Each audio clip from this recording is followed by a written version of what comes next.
पातु मां सर्वमङ्गला रात्रौ पातु दिवा पातु त्रिसन्ध्यं पातु मां शिवा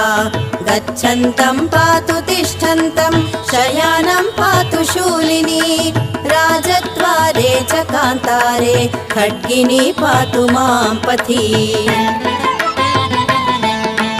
संग्रामे संकटे वादे नद्युत्तारे महावने ब्राह्मणेनात्मशूलस्य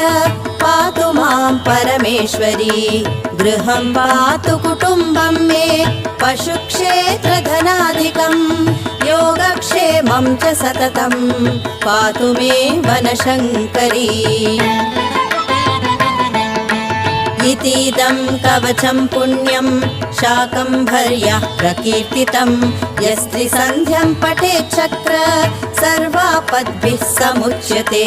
तुष्टिं पुष्टिं